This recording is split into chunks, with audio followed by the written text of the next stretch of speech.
예, 안녕하십니까. 정 본부장입니다.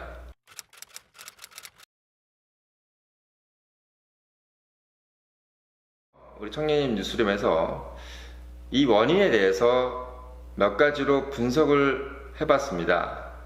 조 팀장은 어때요? 첫 번째, 학교 당국과 학부모, 교사 간의 커넥션의 문제. 어떤 일이 일어났을 때 학교랑 교수가 같이 은폐하려고 하는 경우가 없진 않잖아요. 대학교도. 그렇죠. 근데 초등학교는 그게 심지어 학부모랑 아는 사이거나 이러면 더 심한 것 같아요. 그리고 학부모 입김도 세니까 학부모가 계속 항의를 넣으면 학교 입장에서도 그 항의를 들어야 되고 반영을 해야 되니까 더 그냥 처음부터 은폐해버리고 잘라버리려는 경향이 있는 것 같아요. 상당히 온정주의가 참 대한민국 사회에서 참 좋은 부분도 많은데 이런 부분에서는 참 그 일의 어떤 결정을 지어주지 못하는 장애물인 것 같아요. 제가 봤을 때는 학교 당국과 학부모, 교사 좋을 땐 서로 얼마나 좋겠습니까? 뭐 좋은 일을 하고 학예를 하고 학교의 중요 행사를 할 때는 학부모들이 뭐 도네이션도 하고 또 교사들도 서로 같이 웃으면서 이게 다 좋은데 문제는 이런 일이 터졌을 때 서로 간에 이해관계가 얽히거나 심지어는 자기의 신체를 가해를 받았을 때 이런 일이 됐을 때는 이 커넥션이 오히려 장애물이 되는 거죠. 네, 엄청난 장애물이 예, 되는 것 같아요. 예.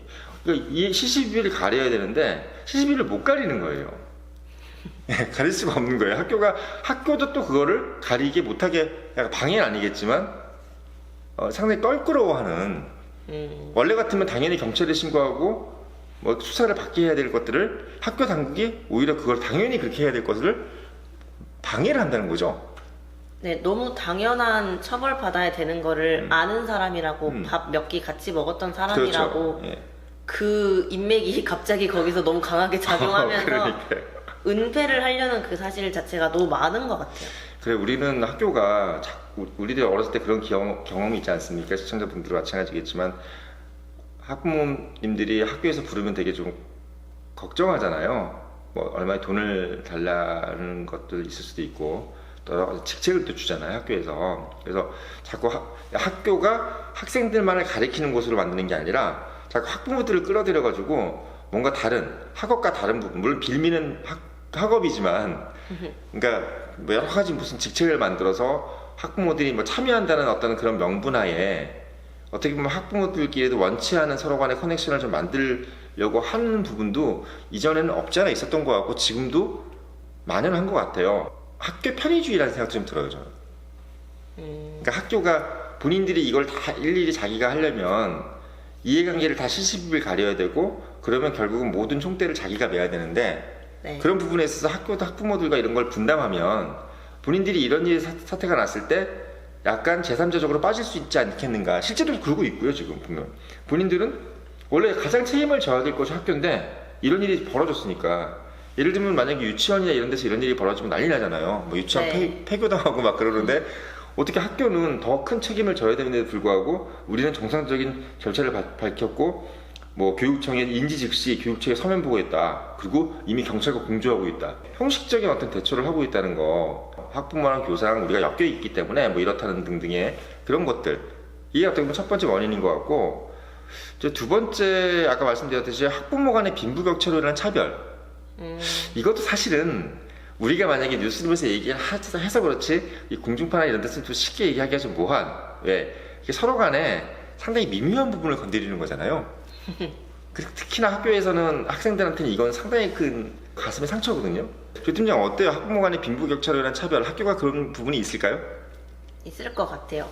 약간 처음에 말했던 원인이랑 비슷하게 연관이 되는데 이해관계가 얽혔을 때 저라도 솔직히 양심에 손을 얹고 좀 더 영향력이 있는 사람 편을 들 것 같거든요. 근데 그게 빈부격차가 심해지고 정말 부자 동네 이런 데로 가면 더 심해지겠죠. 왜냐면 제가 이분 말을 듣지 않았을 때 일어날 안 좋은 것들, 그러니까 그만큼 영향력이 있는 거니까.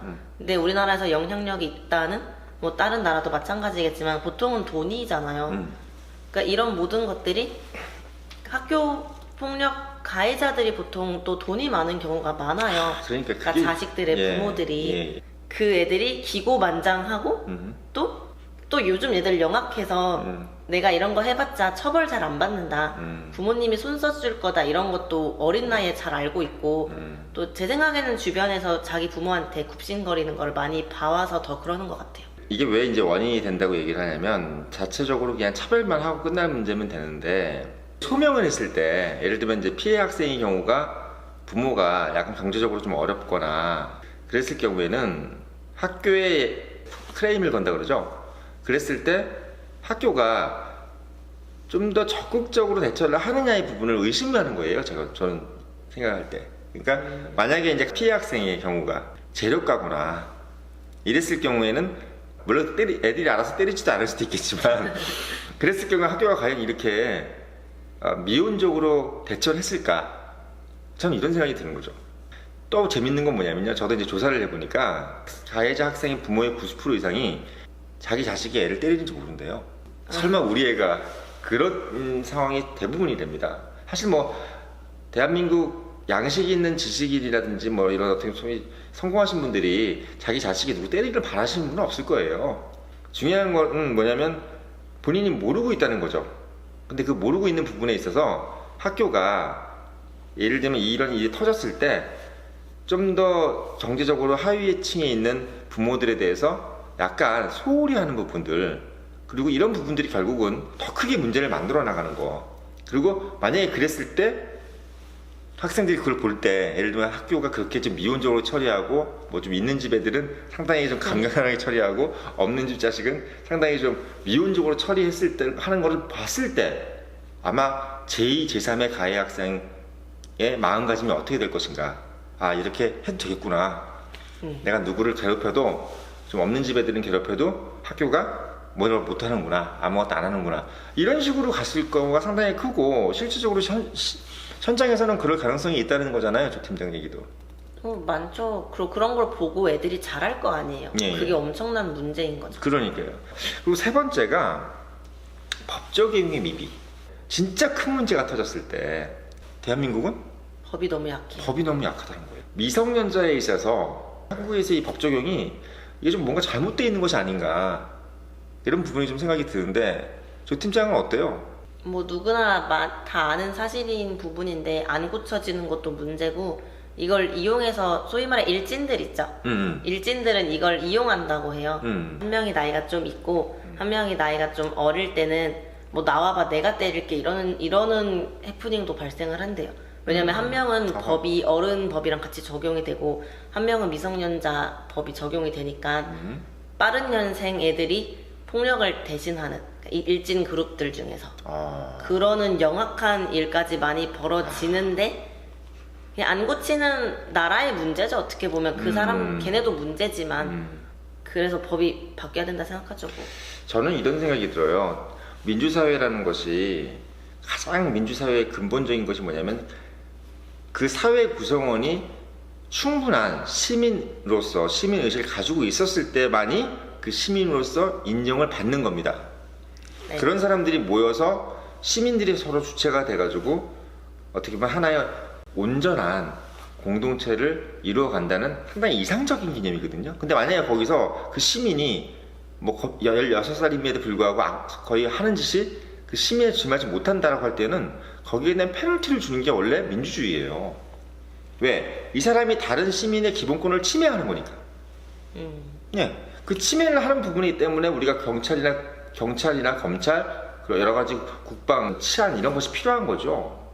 그래서 요번에 이 부분 같은 경우는 뭐 이웃나라 일본 같은 경우도 지금 16, 17살짜리들이 흉악범죄를 저지르고 뭐 자기 뭐 친구의 뭐 부모까지 죽이는 막 이런 어떤 아주 흉악한 살인을 저지른 경우에는 지체 없이 사형을 때린답니다.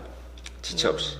근데 물론 그런 부분들이 지금 우리가 사형 존치죄까지 가게 되는데 이런 얘기까지 하면 저는 뭐 사형을 존치한다 안 한다 이런 개념을 떠나서 우리는 거기에 지금 뭐 범죄할 정도까지가 아니라 아예 법 적용을 아예 안 한다는 게 문제인 거예요. 그게 무슨 사형 때리고 이게 중요한 게 아니라 아예 감옥도 안 보내는 거죠, 말하자면. 네. 예, 이런 부분 때문에 지금 가장 문제가 되는 것 같아요.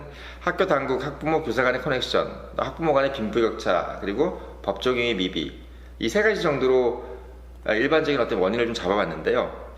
정범부장이 생각하는 하나의 또 결론을 좀 말씀을 드리면 저는 이런 생각이 듭니다. 초중고 교육의 가장 우선순위는 퍼스널리티라고 봐요. 공교육이 잘못됐다 그러지 않습니까? 공교육의 핵심은 인격입니다. 사교육, 예를 들면 나는 정말 개인적으로 뭘 배우고 싶다. 그럼 그 사교육의 핵심은 뭐냐면 개인의 스킬을 ang양하는 거예요. 나는 예를 들면 바이올린을 더 배우고 싶다. 난 수학을 더 하고 싶다. 뭐 이런 것들은 얼마든지 보장해 주는 겁니다. 하지만 공교육에서의 핵심은 뭐냐면 퍼스널리티, 인격입니다.